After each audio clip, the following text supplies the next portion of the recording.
అంటే నిన్ననే సస్పెన్షన్ అది జరగకపోయినా కనీసం షో కాజ్ నోటీస్ అన్న అంటే ఏంటి జరిగిందని అడగకపోతే రేపు పొద్దున ఆమెనేమీ అనకపోతే ఇంకొకరు బయలుదేరుతారు కదా.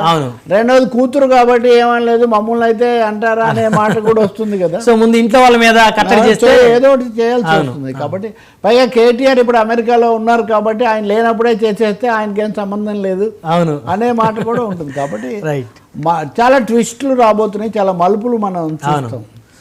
సజ్జల భార్గవ్ వైఎస్ఆర్ కాంగ్రెస్ పార్టీలో ఒక వెలిగాడు సార్ ఆయన. అదేవిధంగా మరి సజ్జల రామకృష్ణారెడ్డి గారి కుమారుడు సజ్జల రామకృష్ణారెడ్డి గారు అంటే మరి నాడు నేడు జగన్మోహన్ రెడ్డి గారి కుడిభుజం. మరి అరెస్టుల పర్వం ఏదైతే ఉందో అది సజ్జల భార్గవ్ రెడ్డి గారిని కూడా తాకబోతా ఉంది. ఆయన వైఎస్ఆర్ కాంగ్రెస్ పార్టీ అధికారంలో ఉన్నప్పుడు ఆ పార్టీ సోషల్ మీడియా ప్రెసిడెంట్గా ఉన్నప్పుడు మరి చంద్రబాబు నాయుడు గారి మీద, పవన్ కళ్యాణ్ గారి మీద, లోకేష్ గారి మీద ఆయన సోషల్ మీడియాలో అనుచితంగా పోస్టులు పెట్టించారని చెప్పేసి అనేక కేసులు ఆరోపణలు ఎదుర్కొంటూ ఉన్నారు. దానికి సంబంధించి మంగళగిరి పిఎస్లో మరి భార్గవ్ గారు నిన్న విచారణకు హాజరయ్యారు. దాదాపు 22 ప్రశ్నలతోటి 2 గంటల పాటు ఆయన విచారించారు. మళ్ళీ విచారణకు పిలుస్తామని చెప్పేసి అయితే పోలీసులు అయితే చెప్తా ఉన్నారు. సో మొత్తానికి సజ్జల భార్గవ్ అరెస్టుకి రంగం సిద్ధమవుతుందా రవి గారు? సజ్జల భార్గవ్ రెడ్డి 22 ప్రశ్నలతో మంగళగిరి పోలీస్ స్టేషన్లో వెళ్లాల్సి రావటం ఇవన్నీ మాట్లాడలేదు ఆయన ఇప్పటికేమీ. తప్పకుండా ఆయన తీవ్రమైన పరిస్థితిలో కోసం వెళ్తున్నారు. మీరు హద్దు మీరారు అని సుప్రీంకోర్టే వ్యాఖ్యానించారు. ఇంకెవరన్నా ఏదైనా అంటే వేరే విషయం, కానీ మీరు హద్దు మీరారు అన్నారు కాబట్టి ఈ హద్దు మీరిన ఆయన మీద పోలీసులు ఎలాంటి ప్రతిపాదనలు పెడతారు, కోర్టు ఏం చెప్తుంది మనం చూడాలి. రెండోది ఇది ఒక సింబాలిక్కే. ఇప్పుడు మీరు వంశీ కూడా మళ్ళీ ఆసుపత్రుల చుట్టూ తిరుగుతున్నాడు కానీ ఆయనకేమీ ఉపశమనం రావడం లేదు. కాకాని గోవర్ధన్ రెడ్డి ఏమో 14 రోజులు రిమాండ్కి వెళ్ళిపోయాడు. పేర్ని నాని ఆయన రిలీఫ్ కోసం ఆయన ఉన్నారు. కొడాలి నాని ఆరోగ్యం బాగాలేదు అని ఆయన వెళ్తారేమో అని ముందస్తుగా బ్రేక్ వేయడానికి వీళ్ళ ప్రయత్నాలు ఆయన చేస్తున్నారు. సో వైసీపీ టీంలో మీరు అన్నట్టు సజ్జల రామకృష్ణారెడ్డిని సకల శాఖ మంత్రి అన్నారు. ఆయన కూడా తెలుగుదేశం కార్యాలయం మీద దాడి కేసులో 1-2 సార్లు ఇప్పటికి హాజరయ్యారు.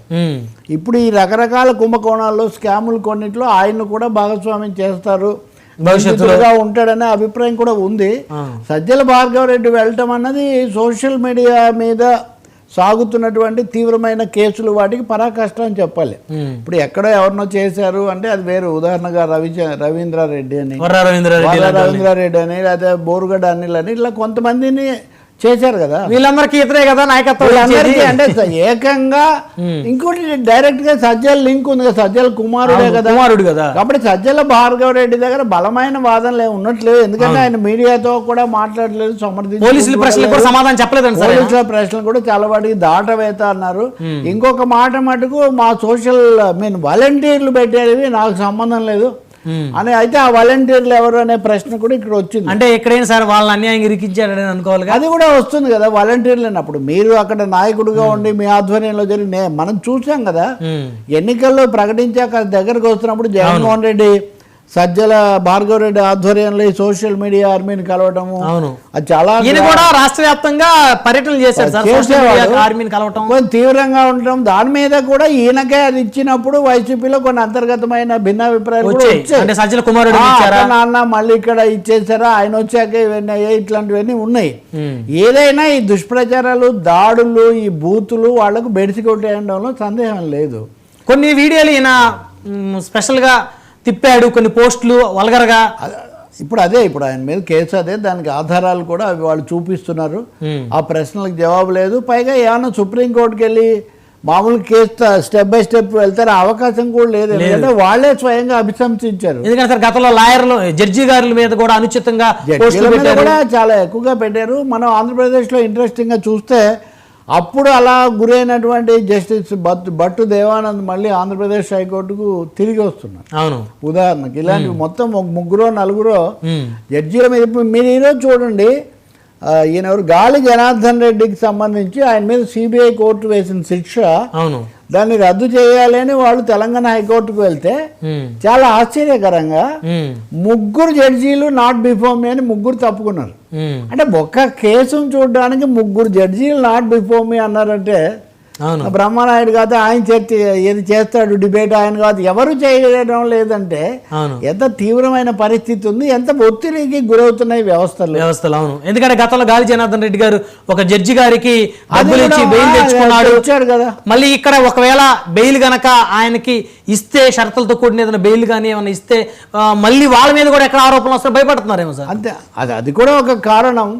రెండోది డెలికసీ ఒత్తిళ్లు, రాజకీయ ఒత్తిళ్లు, వాళ్ళ పలుకుబడులు, వీటి మధ్యలో తగ్గుతున్న పరిస్థితి ఒకటి.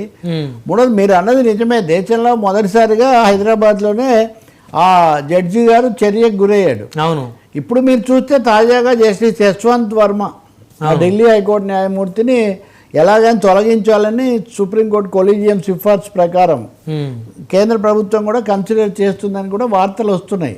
కాబట్టి న్యాయ వ్యవస్థ కూడా అనేక ఒడిదుడుకులకు ఇక్కడ గురవుతున్న పరిస్థితి ఉంది. బట్ ఈయన కేసు దానికి ఒక విధంగా గట్టి ఉదాహరణ. సో మొత్తానికి రెడ్డి కానీ ఇంకోటి కానీ ఇప్పుడు విడుదల రజని కూడా ఉదయం మాట్లాడుతున్నారు. వీళ్ళందరికి సంబంధించి రకరకాల కేసులు ఇవన్నీ కూడా నడుస్తున్నాయి. కాకాని గోవర్ధన్ రెడ్డి కూతురు మా నాన్న అనవసరంగా పెట్టారు అది ఇదని ఆమె జగన్ గారు కూడా మాట్లాడారు. జగన్ కూడా మాట్లాడారు అందరినీ. అసలు అంటే ఆయన ఒక స్లోగనే ఇచ్చాడు కదా, కేసులు తట్టుకోగలిగితే జైలుకు పోగలిగితేనే రాజకీయాలు చేయాలి. ఒక దశలో అయితే ఎక్కడో చూసే విన్నాను, నన్ను తీసుకుపోయినా మీరు ఈ పోరాటం ఇలాగే అన్నాడు. మరి ఆ తర్వాత లోకేష్ గారు కూడా యువకాలం అప్పుడు ఎన్ని కేసులు ఎక్కువ పెట్టించుకుంటే అన్ని అంత గుర్తింపిస్తామని కూడా అది కూడా అన్నాడు.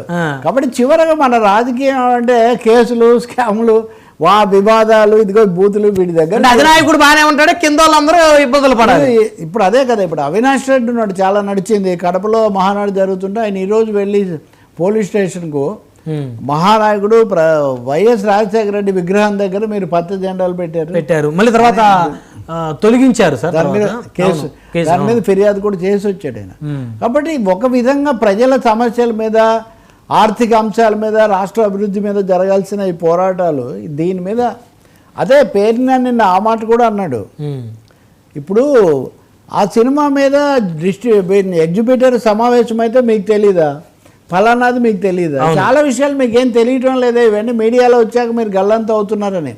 దీన్ని బట్టి మనకు అర్థమయ్యేది ఒకటే, పహల్గామ్ అప్పుడు నిఘా ఏం చేస్తుంది అన్నట్టే దేశంలో శాంతి భద్రతల యంత్రాంగాన్ని అంతర్గత వివాదాల పరిష్కారానికి వాడడం వల్ల ఒక్కొక్కరిని పట్టుకోవడం కోసం 10 బృందాలు వెళ్తున్నాయి అనుకోండి. పోలీసులు ఎంతమంది ఉన్నారు? ఆల్రెడీ మన పోలీస్ ఫోర్స్ చాలా తక్కువ, నియామకాలు తక్కువ. వీళ్ళందరినీ ఒక్కొక్కరిని అరెస్ట్ చేయడానికి 10 మంది సెక్యూరిటీలు.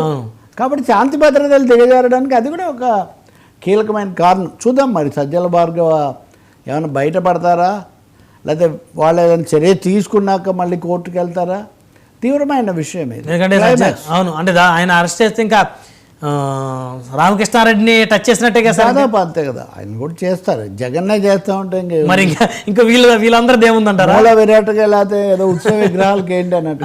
అవును. సో మొత్తానికి ఈయన సార్ వాలంటీర్ల మీద నెట్టడం ఏదైతే ఉందో ఇప్పుడు వాళ్ళు కూడా బాధపడుతున్నారు, సోషల్ మీడియా కార్యకర్తలు కూడా. నిజంగా నాయకుడు అయితే ఆయన ఆ బరువుని బాధ్యతని మోయాలి, బాధను దాన్ని ఆయన ఓన్ చేసుకుంటాడా లేదా అనవసరంగా పోలీసులు చెప్పారు నేను చెప్పలేదని అంటాడా తెలియదు. కానీ మీరు చూడండి, చంద్రబాబును అరెస్ట్ చేసినప్పుడైనా ఇప్పుడు నడుస్తున్న కేసుల్లో అయినా చాలాసార్లు అధికారులు చేస్తే మాకేం సంబంధం, అదే వీళ్ళు చేస్తే మాకేం సంబంధం, ఎంతమందో ఏదో మాట్లాడుతుంటారు అవన్నీ అని అంటారు నాయకులు కానీ పార్టీలు కానీ. ఇది నిజంగా చాలా అనుచితం.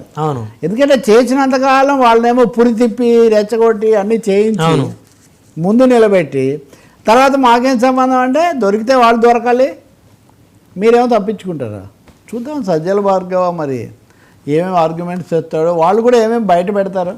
ఒకటేది చెప్పొచ్చు, ఇవన్నీ ట్రాన్స్పరెంట్గా పారదర్శకంగా చేయండి. అనవసరమైన లీకుల కంటే ఉన్న సమాచారం ప్రజలతో పంచుకుంటే స్పష్టంగా ఉంటుంది. మరొక అంశం చూస్తే సార్, జగన్ కూడా రెడీ, ఎలాంటి పరిణామాలకైనా జగన్మోహన్ రెడ్డి రెడీ అయిపోయారా? సో అందుకే ఆయన కార్యకర్త సమావేశం నిర్వహించిన ప్రతిసారి కూడా కేసులకి అందరూ సిద్ధంగా ఉన్నారని చెప్పేసి ఆయన అంటా ఉన్నాడు, తాను కూడా రెడీగా ఉన్నానని చెప్పేసి అన్నాడు. గతంలో కూడా మరి నేను విజయవాడ